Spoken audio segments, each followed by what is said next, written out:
이어졌던 사회적 거리두기가 오늘부터 모두 해제됐습니다. 사적 모임 인원 제한과 영업시간 제한 조치가 사라지면서 일상 회복에 대한 기대감이 커지고 있습니다. 광주에서 차를 훔쳐 목포까지 타고 간 중학생들이 붙잡혔습니다. 40여 차례나 범죄를 저지르고도 촉법 소년이란 이유로 처벌을 피해왔지만 올해 만 14살이 되면서 덜미를 잡혔습니다. 민주당 광주광역시장 경선이 이용섭 현 시장과 강기정 전 청와대 정무수석의 리턴 매치로 치러집니다. 민주당 전국 광역단체장 경선 가운데 가장 치열한 경쟁을 예고하고 있습니다. 대통령직 인수위원회가 국정과제 최종안 발표를 위한 2차 검토를 끝내 최종안에 대한 윤곽이 확정된 가운데 시도가 현안 반영을 위한 막판 총력전에 나섰습니다. 여러분 안녕하십니까? KBC 8시 뉴스입니다. 2년 넘게 이어졌던 사회적 거리두기가 오늘부터 모두 해제됐습니다. 사적 모임 인원 제한과 영업시간 제한 조치가 모두 사라지면서 일상 회복에 대한 기대감이 커지고 있습니다. 현장에 나가 있는 취재기자 연결해 보겠습니다. 조윤정 기자. 네, 저는 지금 광주 구시청 사거리 앞에 나와 있습니다. 이곳은 저녁 시간대에 젊은 층이 많이 찾는 광주의 대표적인 유흥가 중 한 곳인데요. 사회적 거리두기가 전면 해제된 첫날인 오늘 이곳 구시청 일대는 비록 월요일이지만 많은 시민들로 북적이고 있습니다. 그동안 10명까지만 허용됐던 사적 모임 인원 제한은 오늘 새벽 5시부터 풀렸고요. 자정이 되기 전 문을 닫아야 했던 식당과 카페, 노래 연습장 등 다중 이용 시설도 밤샘 영업이 이제 가능해졌습니다. 2년 1개월여 만에 이뤄진 사회적 거리두기 해제를 가장 반기는 건 역시 자영업자들입니다. 단체 손님을 받을 수 있고 또 새벽 시간대 영업까지 가능해지면서 매출 회복에 대한 기대감이 더욱 커지고 있습니다. 또 행사나 콘서트 등도 인원 제한이 없이 개최할 수 있어서 시민들이 즐길 수 있는 문화생활 역시 더 다양해질 것으로 보입니다. 사찰과 교회 등 종교시설 역시 그동안 수용 인원의 70%만 허용이 됐는데 이 제한 역시 사라졌습니다. 다만 영화관과 실내 경기장 등에서의 취식 행위는 오는 25일부터 가능합니다. 마스크 착용 의무 역시 당분간은 유지되는데요. 정부는 앞으로 2주 정도 상황을 더 지켜본 후 실외 마스크 해제 여부를 다시 검토할 예정입니다. 지금까지 광주 구시청 사거리에서 KBC 조윤정입니다. 네, 다음은 조금 전 서울에서도 전해드렸던 소식입니다. 광주에서 차를 훔쳐 목포까지 타고 간 간 큰 중학생들이 경찰에 붙잡혔습니다. 2007년생인 이들은 지금까지 비슷한 범죄를 40여 차례나 저지르고도 촉법 소년이란 이유로 처벌을 피해왔지만 올해 만 14살이 되면서 덜미를 잡히게 됐습니다. 김서영 기자의 보도입니다. 새벽 4시가 넘은 시각. 아파트 주차장으로 2명의 남자가 들어섭니다. 한 명은 차량 내부를 살펴보고 또 다른 한 명은 주변을 살핍니다. 차 내부에 차키가 있는 승합차에 올라타 시동을 걸더니 아파트 주차장을 유유히 빠져나갑니다. 저기 경찰차가 오고 그랬는데 차를 누가 가지고 가버렸다 하더라. 이들은 목포까지 80여 킬로미터를 무면허 상태로 달리다 목포의 한 숙박업소에서 붙잡혔습니다. 차량을 훔쳐 타고 달아난 이들은 중학생들로 과거에도 40여 차례나 비슷한 범행을 저질렀습니다.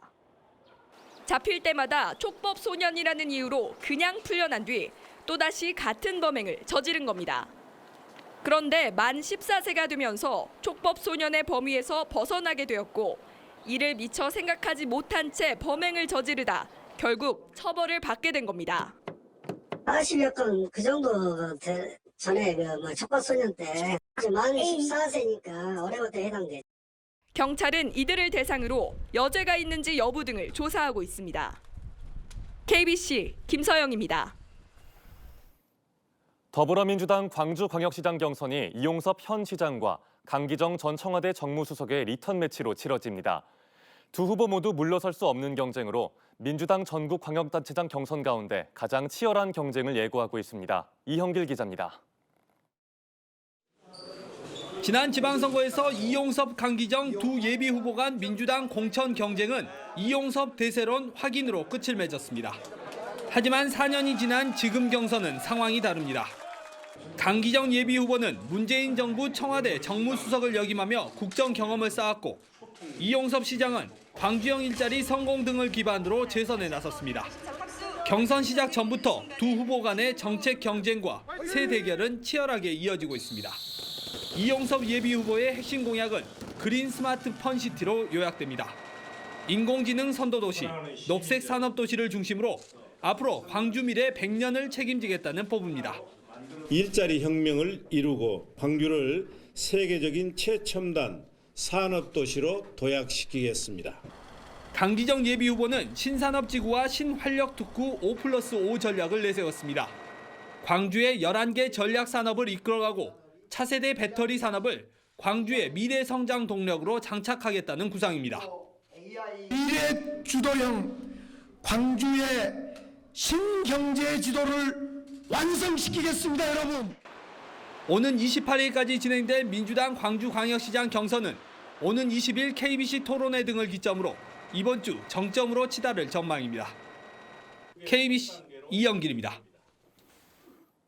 더불어민주당의 광주광역시장과 구청장들의 경선이 본격적으로 막을 올렸습니다.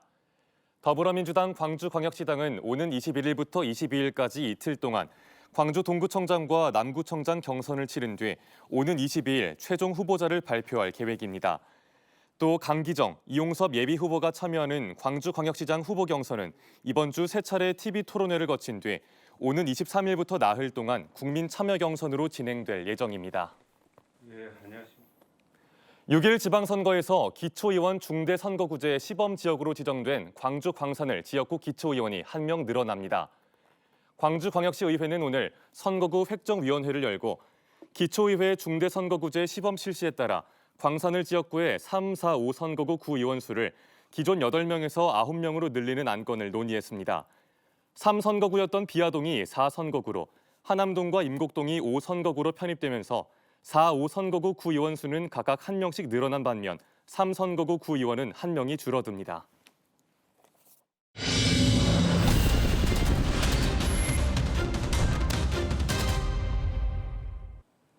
대통령직 인수위원회가 국정과제 최종안 발표를 위한 2차 검토를 끝냈습니다.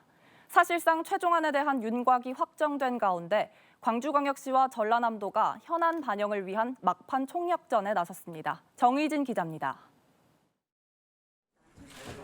대통령직 인수위원회 출범 한 달을 맞은 오늘 인수위는 다음 달 2일 국정과제 최종안 발표를 앞두고 2차 검토를 마무리했다고 밝혔습니다. 서로 겹치는 것들은 정리를 하고 서로 유관되는 것들은 또 역할 분담을 하면서 2차 정리가 오늘 끝났습니다. 이제 3차 정리는 5월 2일 날 최종본이 발표가 되게 됩니다. 사실상 국정과제 최종안에 대한 윤곽이 나온 가운데 광주시와 전남도가 지역 현안 반영을 위한 마지막 총력전에 나섰습니다. 문영훈 광주시장 권한대행은 열흘 만에 또다시 인수위를 찾아 김병준 지역균형발전특위 위원장과 경제분과위원들을 만났습니다. 인공지능 대표도시 조성을 비롯한 7대 공약의 국정과제 반영과 광주 송정역 복합역사 건립 등 현안에 대한 지원을 거듭 요청했습니다. 각 시도 7개씩 공약하고 플러스 알파 5개씩을 각 부처 의견들 검토 의견 받고 이번 주 중에 다 이렇게 논의한 다음에 다음 주 정도에 한번 그 위에 보고가 될 것 같더라고요. 전남도도 인수위에 파견한 박창환 정무부지사 등을 가교로 해상풍력산업 생태계 조성 등 주요 현안의 국정과제 채택을 건의하고 있습니다. 지난 16일 인수위 지역균형발전특위는 광주 빅그린산단과 전남 해상풍력단지 등을 둘러보며 국정과제 반영에 대한 기대감을 높이기도 했습니다. 이번 주 중 광주 전남을 방문할 예정인 윤석열 대통령 당선인이 국정과제 발표를 앞두고 어디에서 어떤 메시지를 던지느냐가 최대 관심사가 될 전망입니다. KBC 정의진입니다. 장서군 전라남도 교육감이 재선 출마를 공식 선언했습니다. 장서군 교육감은 기자회견을 열고 거대한 변화의 물결 앞에서 그동안 함께 일군 소중한 혁신의 씨앗이 아이들의 더 큰 성장으로 단절없이 이어지도록 능력과 자질을 검증받도록 앞장서겠다고 밝혔습니다. 또 기초 기본 학력 책임 교육 확대와 미래형 스마트 교실 완성 등 5대 핵심 공약을 내걸었습니다. 더불어민주당에서 공천 배제된 유두석 장선 군수와 김산 무한 군수가 무소속 출마에 나섭니다. 김산 무한 군수는 기자회견을 열고 민주당 공천관리위원회의 공천 배제 결정을 수용할 수 없다며 민주당을 떠나 무소속으로 무한 군수 재선에 도전하겠다고 밝혔습니다. 유두석 장선 군수도 민주당의 탈당계를 제출했다며 내일 기자회견을 열고 무소속으로 징검다리 4선 도전을 공식화하겠다고 예고했습니다. 서대석 광주 서구청장이 더불어민주당 공천에서 최종 탈락했습니다. 더불어민주당 중앙당은 오늘 광주광역시당으로부터 부적격 판정을 받은 뒤 중앙당이 정한 기준에 부합하는데도 경선 기회를 박탈당했다며 재심을 신청한 서대석 서구청장의 재심 신청을 기각했다고 밝혔습니다. 서대석 청장은 무소속 출마를 고심하고 있는 것으로 알려졌습니다. 6일 지방선거 격전지를 가다 오늘은 목포시장 선거 살펴보겠습니다. 지난 지방선거에서 불과 211표 차로 희위 엇갈린 전 현직 시장의 재대결이 관심을 끌고 있는데요. 박홍률 전 시장이 민주당에서 제명되면서 큰 변수가 되고 있는데 광역 기초의원 출신 후보자의 정의던과 무소속 후보도 뛰어들었습니다. 이동근 기자의 보도입니다. 목포시장 선거는 전현직 재대결이 이루어지면서 일찌감치 선거판이 달궈졌습니다. 당초 경선에서 판가름 날 것으로 예상됐지만 박홍률 전 시장이 성추행 의혹으로 제명 결정이 내려지면서 선거 판도가 요동치고 있습니다. 삼선 완도군수에 이어 목포시장 재선에 도전하는 김종식 현 시장은 폭넓은 인맥과 행정 경험을 내세우고 있습니다. 박지원 국정원장의 의원 시절 비서관을 지낸 강성희 예비후보는 목포시의원과 전남도의원의 경험을 살려 목포의 변화를 내걸었습니다. 목포시의회 부의장과 민주당 당대표 부실장을 지낸 조요한 예비후보는 젊은 감각으로 목포의 개혁과 발전을 이끌겠다는 포부입니다. 정의당 후보로는 두 번에 걸쳐 목포시의원을 지낸 여인두 예비후보가 나서 같이 사는 가치 있는 목포를 구호로 내세우며 표밭을 다지고 있습니다. 민주당에 복당하지 않고 무소속 출사표를 던진 최홍림 예비후보는 정의와 공정이 살아있는 투명한 행정을 외치고 있습니다. 지난 지방선거에서 고배를 마시고 재도전에 나선 박홍률 예비후보는 민선 6기 시장 시절 닦아놓은 지역발전의 기틀을 다시 완성하겠다는 포부입니다. 제명 결정을 받은 박홍률 전 시장의 무소속 출마가 유력한 가운데 김종식 현 시장이 참여하는 민주당 경선 결과에도 관심이 쏠리고 있습니다. 무한반도 통합과 4대 관광도시 실현을 위한 콘텐츠 개발, 침체된 지역경제 활성화 등이 민선 8기 과제로 꼽힙니다. KBC 이동근입니다. 장애인의 이동권과 인권 보장을 요구하는 집회가 광주에서 열렸습니다. 광주 장애인 차별철폐 공동투쟁단은 오늘 광주 서구 양동시장역 앞에서 기자회견을 열고 휠체어 리프트를 철거하고 엘리베이터를 설치해달라고 요구했습니다. 이들은 또 장애인 자립을 위한 탈시설 지원체계 구축 등을 촉구하며 양동시장에서 광주광역시청까지 6km 구간을 행진했습니다. 지난 2월 폭발 사고로 8명의 사상자가 나왔던 여천 NCC에 대해 특별 감독이 실시됩니다. 광주지방고용노동청은 오늘부터 오는 29일까지 근로감독관과 산업안전보건공단 전문가 등 41명을 투입해 여천 NCC 여수공장에 대해 특별 감독을 실시한다고 밝혔습니다. 노동청은 작업 전 안전조치와 안전작업 절차 준수 여부 등을 집중 점검할 예정이며 위반 사항이 적발될 경우 사법 조치한다는 방침입니다. 수천만 원에 이르는 판돈을 놓고 도박을 벌인 이른바 산도박 일당이 경찰에 붙잡혔습니다. 전남경찰청 강력범죄수사대는 도박장 개장 등의 혐의로 도박장 운영자 A씨를 구속하고 도박장 운영을 도운 B씨와 참가자 등 42명을 불구속 입건했습니다. A씨 등은 지난해 2월부터 올해 1월까지 전남 곳곳을 돌며 야산에 텐트 도박장을 설치하고 매회 판돈의 10%를 경비 명목으로 떼가면서 수천만 원 이상의 불법 수익을 거둔 것으로 알려졌습니다. 무면허로 운전을 하다 보행자를 치어 숨지게 한 30대가 집행유예를 선고받았습니다. 광주지방법원 순천지원 형사 1단독은 지난해 9월 여수의 한 도로에서 도로를 건너던 80대 노인을 치어 숨지게 한 혐의로 기소된 30살 A씨에 대해 징역 1년, 집행유예 2년을 선고했습니다.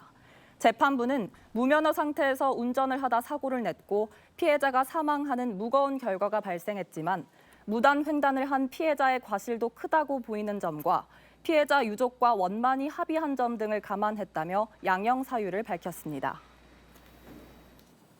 광주광역시가 2022년 정부 합동평가 정량평가 부분에서 특광역시 1위를 차지했습니다. 광주광역시는 정량평가에서 5대 국정 목표와 관련 모두 84개 지표 중 78개를 달성하면서 특광역시 1위로 선정됐다고 오늘 밝혔습니다. 행정안전부의 정부 합동평가는 전국 17개 시도가 수행한 국가위임사무와 국고보조사업, 국가 주요 시택 등을 평가하는 자치단체 종합평가제도로 정량, 정성, 국민 등 3개 분야에 대한 평가가 이뤄집니다. 광주광역시가 경로당 운영 재개에 나섰습니다. 광주광역시는 코로나19 변이 확산으로 지난 2월부터 운영을 중단했던 경로당 1,384개소에 대한 운영을 오늘부터 재개했다고 밝혔습니다. 노인복지관 9개소와 노인교실 46개소 등은 프로그램 준비 기간을 고려해 오는 25일부터 운영할 방침입니다.